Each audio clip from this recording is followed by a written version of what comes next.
오늘 말씀의 제목은 하나님의 속성을 드러내는 부르심입니다. 여러분 혹시 이렇게 귀를 막아본 적 있으세요? 노래 연습할 때 이렇게 귀를 막습니다. 그러니까 성가대에서 연습시킬 때 자기의 소리를 듣게 하고 자기 음을 정확히 보기 위해서 이렇게 귀를 막아요. 귀를 막아보신 분들은 당연히 알겠지만 이렇게 귀를 막으면 외부에서 들려오는 소리는 작게 들리거나 안 들리죠. 그죠? 귀를 막으면 무슨 소리만 크게 들려요? 내 소리만 크게 들려요. 귀가 막혀버린 사람은 자기 소리밖에 듣지 못합니다.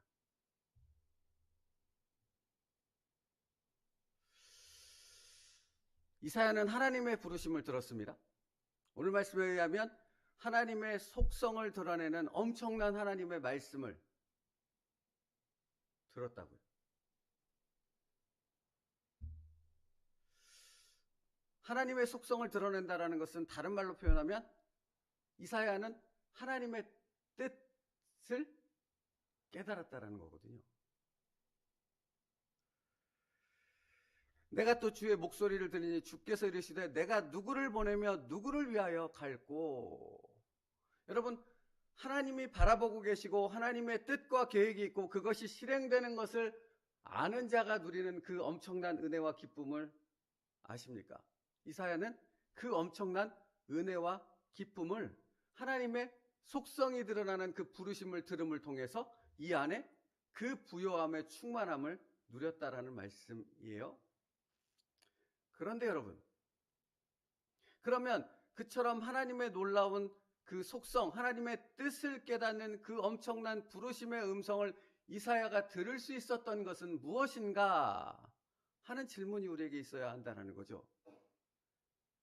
1월 14일자 이번 주 말씀에 이 동일한 말씀을 묵상할 때 우리가 무엇을 묵상했냐면 하나님께서는 이사야 선지자만을 딱 불러서 이사야 내가 너한테만 말하는 거야? 하고 이렇게 속삭이면서 그에게만 말씀하셨다고 그랬습니까? 그렇게 말씀하시지 않으셨다고 그랬습니까?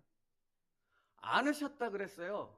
여러분, 하나님의 말씀은 모든 사람을 향해 선포되는 말씀이며 그 하나님의 음성은 모든 사람이 들을 수 있는 말씀이었다라는 거예요. 그런데 모든 사람이 그 말씀을 듣지 못하고 그 말씀을 듣는 자, 이사야 선지자만이 그 말씀을 들었다라는 거예요.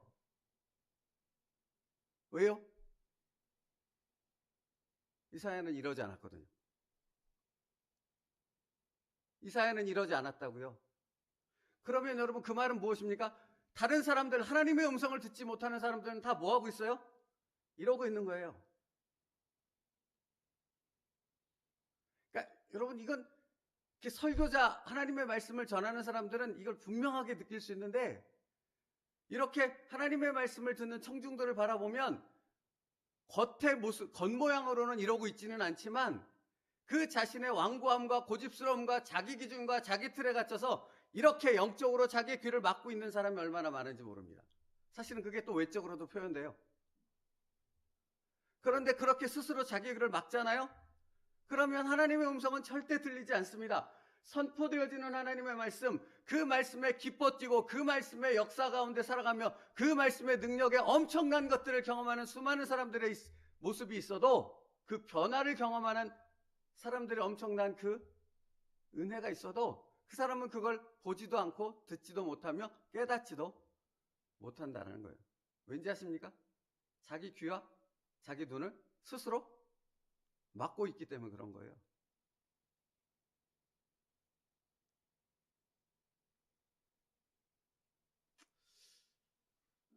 여러분, 이것이 지금 이러한 태도, 자기 귀를 막고 있는 이러한 태도가 얼마나 중요한, 얼마나 엄청난 어리석은 모습인가를 보여주는 게 사실은 저희가 요한복음 13장 말씀을 살펴보고 있잖아요, 주일날. 요한복음 13장에 나와 있어요. 성찬식과 세족축이 거행되는 이 공간 안에는 예수님과 지금 누구만 있는 겁니까? 12명의 제자가 있습니다. 그죠? 12명의 제자가 있었다고요. 이들은 예수님의 행하신 그 은혜로운 것들을 참여했고 예수님이 말씀하시는 예수님의 십자가를 통한 그 엄청난 구원의 복음이 그 12명에게 동일하게 선포되고 들려졌잖아요. 그죠? 다 들었습니까? 다 그 말씀의 은혜를 깨달았습니까? 12명이 다? 아니라는 겁니다. 이게 기가 막힌 거예요, 여러분. 이건 기가 막힌 거라고요. 그리고 얼마나 중요한 것인가. 이사야가 하나님의 부르심의 속성을 듣는다라는 것이, 그것이 엄청난 것이라는 것을 여기서 깨달을 수 있어요. 세족식과 성찬식에 행하지는 그 엄청난 자리에 예수님은 얼마나 귀한 생명의 말씀을 선포했겠습니까? 그런데 그 12명이 모두 그 말씀을 들었지만 모두가 그 말씀을 깨닫지는 않았다는 겁니다. 그 중에 한 명, 가룟 유다는 그 예수님의 말씀이, 그 엄청난 예수님의 그 행하심의 그 은혜의 일들이 행해진 다음에 그의 마음에 뭐가 들어갔어요? 사탄이 들어갔다고 기록되어 있다는 거예요. 예수님의 말씀이 선포된 다음에 사탄이 가룟 유다의 마음에 들어갔다고 성경은 기록하고 있다고요. 읽어드릴게요.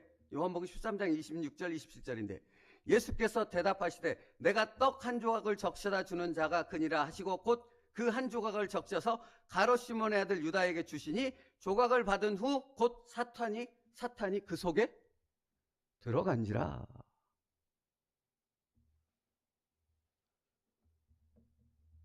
여러분, 교회에 나와 있다고, 말씀의 자리에 앉아 있다고 사단이 여러분을 이렇게 조롱하고 여러분을 이렇게 휘어잡고 휘두르지 못한다고 생각하십니까? 천만의 말씀, 만만의 콩떡입니다. 그렇지 않습니다. 여기 이 예배 자리에서도 얼마든지 사탄은 우리의 마음을 휘두를 수 있고 우리를 휘청휘청 넘어지게 만들 수 있습니다. 어떤 사람만 휘어잡고 흔들 수 없어요? 하나님의 말씀을 듣는 자만.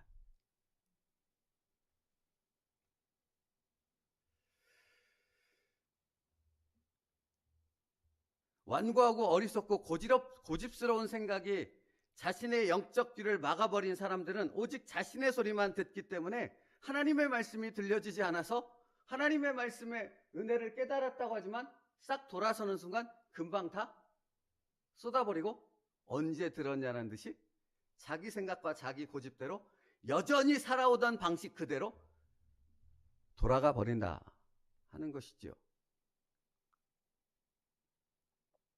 오늘 챔버스 목사님이 맨 마지막 줄에 아주 중요한 말씀을 하세요. 그렇게 뭐라고 하시냐면 하나님의 부르심의 영역 속에 들어가려면 우리에게 근본적인 깊은 변화가 있어야 합니다.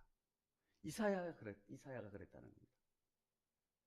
여러분, 이사야 선지자는 하나님의 말씀을 그가 하나님의 부르심을, 하나님의 뜻을 깨달을 수 있었던 것은 이사야가 하나님의 말씀을 듣기 위한 믿음의 자리, 하나님과의 깊은 영적 관계의 자리에 그가 나와 있었기 때문에 하나님의 부르심의 음성을 들을 수 있었다라는 것입니다. 그러니까 여러분, 몸만 와 있는 것은 아무 의미가 없습니다. 하나님 앞에 진심으로 믿음을 갖고 그 하나님의 음성을 듣고자 하는 그 믿음으로 하나님 앞에 서 있을 때 하나님의 음성이 들려질 수 있는데, 그렇지 않으면 하나님의 음성이 들려질 수가 없다라는 것이죠. 예수님과 함께한 그 12제자 중 가룟 유다는 그 마음 가운데 이미 예수님에 대한 생각, 예수님에 대한 말씀, 예수님에 대한 믿음을 저버린 마음이 이미 있었기 때문이에요. 그러니까 아무리 성만찬이 행해지고 세족식이 행해지고 엄청난 그 구원의 역사 가운데 그 일들이 예수님을 통해 행해졌음에도 불구하고 그것이 깨달아지지도, 그것이 은혜의 자리도 될 수 없었던 것이죠. 근데 여러분, 이게 참 똑같아요. 똑같은 것이 무엇이냐면, 제가 이번 주에 말씀드리지 않았습니까? 동일한 예배, 동일한 말씀을 선포되는데 어떤 사람은 그 말씀의 능력을 힘입어 자신의 엄청난 은혜를 누리는 자리로 나아가는가 하면, 어떤 사람은 그 말씀 때문에 시험에 들었고 자기를 찔렀다고 얘기하면서 저 문 밖을 마음에 강팍한 마음을 가지고 나아간다라는 사실이죠. 듣는 자의 마음이 하나님의 말씀 앞에 온전히 그 말씀을 받고자 하는 믿음으로 서 있는가? 그래서 샘버스 목사님이 또 이렇게 말해요. 우리의 영혼이 하나님과 깊은 관계를 유지할 때 우리에게만 들리는 하나님의 음성이 있습니다 라고 말한다는 겁니다. 그러니까 여러분, 하나님의 말씀은 그냥 내 맘대로 살다가 이 자리에 와서 하나님 말씀 듣겠노라 딱 앉아있으면 하나님의 말씀이 들려질 리가 없습니다.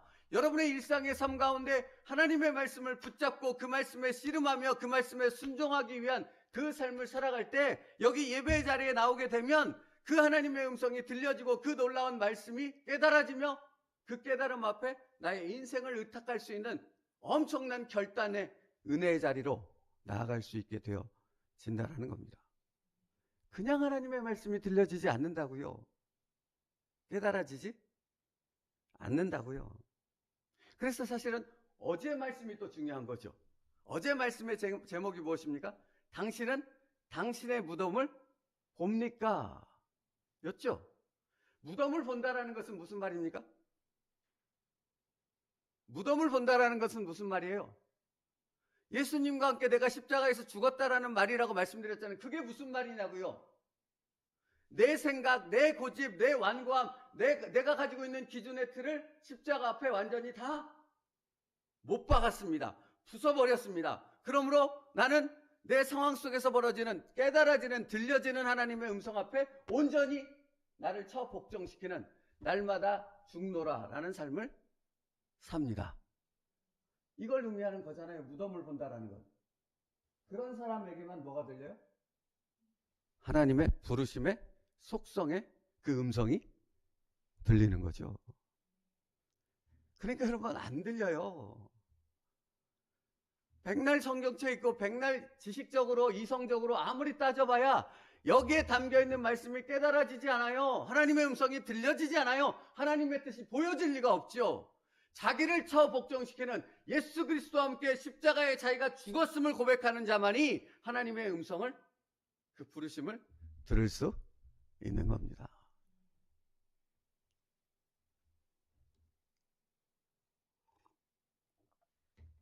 그러니까 여러분, 이렇게 말하는 것이 정말 정확한 표현이잖아요. 만일 자신이 좋아하는 것과 자신의 성격에 맞는 것만을 고려하면 우리는 하나님의 부르심을 결코 들을 수 없을 것입니다.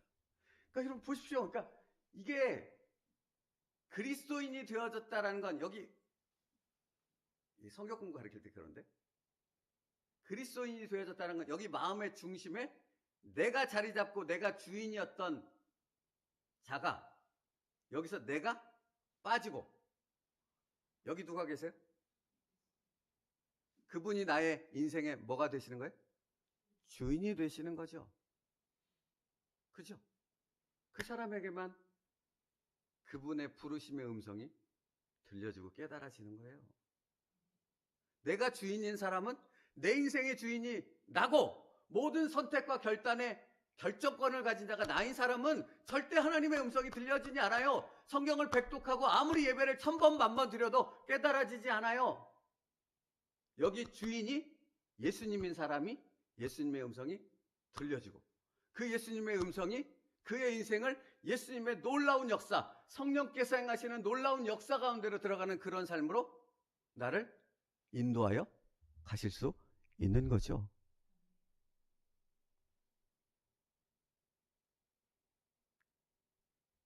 그러므로 여러분, 어떤 사람은 듣고 어떤 사람은 하나님의 음성을, 하나님의 말씀을 깨닫지 못합니다. 어떤 사람이 들어요? 예수와 함께 죽은 사람. 내 인생의 주인이 하나님이심을 입으로만이 아니라 진짜로 삶의 현실 속에서 그것을 인정하는 사람. 그에게는 하나님의 뜻이 보이고 날마다의 하나님의 부르심의 음성이 들릴 수밖에 없는 거죠. 그 부요함과 풍성함을 누리는 자의 삶을 살아가는 거죠. 그러나 그렇지 않은 사람들은 날마다 시험에 들고 날마다 자신의 삶 가운데 그 삶에 그 일어나는 모든 일들을 이기지 못해서 그 삶 가운데 그 진흙탕 속에 처박혀 사는 삶밖에는 살아가지 못하는 것이죠.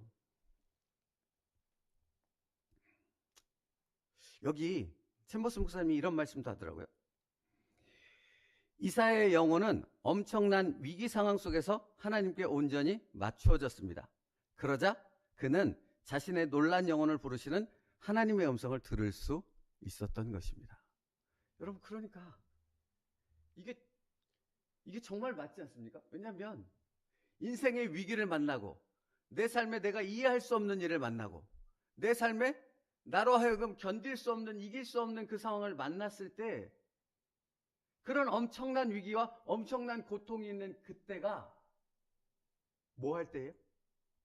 하나님의 음성을 들을 때인 거죠. 그러니까 믿음을 가진 자, 여기 인생의 주인이 하나님이신 자는 그것을 알아요. 그러니까 그런 위기를 만났을 그때 뭐 합니까? 납작 엎드려 하나님 앞에 기도합니다. 그죠? 하나님 말씀하옵소서. 근데 그렇게 되지 않은 사람들은 끊임없이 뭐만 얘기해요. 왜 그럽니까? 왜 그럽니까? 라고 불만과 원망과 불평만을 쏟아내기에 정신이 없는 거죠. 그러나 정말 예수 그리스도 앞에 십자가에 죽은 사람은 그 예수 그리스도의 인도하심 앞에 그분의 뜻이 어디 있는가를 듣게 되어지는 놀라운 은혜 가운데로 들어가게 되어진다라는 것입니다. 이것이 은혜인 것이죠. 말씀 준비하는데 지나온 그 사역의 시간들 가운데 이렇게 돌아봤어요. 얼마나 많은 사람들을 제가 만났겠습니까? 참 놀라운 것은 뭔지 아십니까? 정말 믿음이 있는 사람, 그러니까 정말로 예수 그리스도 앞에 붙잡혀 있는 사람, 예수 그리스도에게 뿌리가 박혀 있는 사람과 그런 뿌리가 박혀 있는 것처럼 신용이 드는 사람, 네? 제가 만난 사람들은 주로 교회에 나오는 성도님들 아니었겠냐고요. 그 성도님들 가운데 진짜 뿌리가 박힌 사람과 뿌리가 박힌 것처럼 겉모양만 그런 사람의 차이가 어디서 드러납니까? 인생의 위기를 만났을 때 드러납니다. 진짜 뿌리가 박힌 사람은 이해할 수 없고 납득할 수 없고 받아들일 수 없는 그때 납작 엎드려 예수님의 말씀 앞에 온전히 자기를 의탁합니다. 근데 모양만, 무늬만 그리스도인인 사람들은 어떻게 되는지 아십니까? 거기서 여지없이 넘어져 버립니다. 그러니까 여러분, 이게 딱 맞지 않습니까? 뿌리가 깊이 박힌 나무는 비바람이 몰아쳐도 쓰러지지 않죠. 근데 뿌리가 없는 나무는 어떻게 됩니까? 쓱 건드려도 여지없이 넘어져 버리지 않습니까? 당신을 보십시오. 당신의 삶을 보시라고요. 내가 원하지 않는 일들, 내가 이해할 수 없는 일들이 벌어졌을 그때, 하나님이 무언가를 원할 그때 나는 깊이 뿌리가 박혀서 여전히 흔들림 없이 그 하나님을 의지하며 그 하나님만을 바라보는 믿음의 자리로 나아가고 있는가? 아니면 아주 조그만 일에도 불구하고 여지없이 내동댕이 쳐지는 뿌리 없는, 생명이 없는 죽은 나무와 같은 모습으로 나는 있는가? 여러분, 예수께 뿌리가 박힌 사람만 하나님의 음성이 들리고 하나님의 뜻이 깨달아진답니다. 그리고 그 하나님의 부르심을, 그 부르심의 속성의 음성을 듣는 사람만 천국의 그 풍요로움과 부요함과 예수 그리스도 안에서의 자유함을 누릴 수 있는 삶을 오늘이라는 시간 속에서 살아갈 수 있답니다. 그게 바로 자유함이에요. 그렇지 않으면 아무것도 없습니다. 말씀 마치겠습니다. 오늘 말씀의 제목이 하나님의 속성을 드러내는 부르심입니다. 이 부르심은 누가 들을 수 있습니까? 누구나에게 다 들려지는 음성이 분명하지만 누구나 다 들을 수는 없다고 말씀드렸습니다. 어떤 사람이 들을 수 있습니까? 예수 그리스도에게 뿌리가 박힌 사람, 예수와 함께 십자가에서 죽은 사람. 그러므로 날마다의 삶 속에서 하나님의 뜻 앞에 날마다 나는 죽노라라고 고백하며 그 믿음의 결단으로 하나님 앞에 나아가는 사람. 그 사람들만이 하나님의 음성과 하나님의 뜻을 깨닫게 되어지는 놀라운 은혜를 누릴 수 있답니다. 당신이 그런 사람 되기를 주님의 이름으로 축복합니다. 기도하겠습니다. 살아계신 하나님, 오늘도 하나님의 말씀이 우리에게 선포되었습니다. 그 하나님의 말씀을, 그 하나님의 음성을 듣는 믿음의 귀가 열린 자가 되게 하여 주시옵소서. 아버지 하나님, 정말로 그 하나님의 말씀을 듣는 자가 된다라는 것은 예수 그리스도와 함께 십자가에 죽은 자, 예수 그리스도께 그 뿌리를 박은 자, 예수 그리스도로 말미암아 하나님과 깊은 영적 관계를 날마다 누리는 자가 하나님의 음성을 들을 수 있는 자임을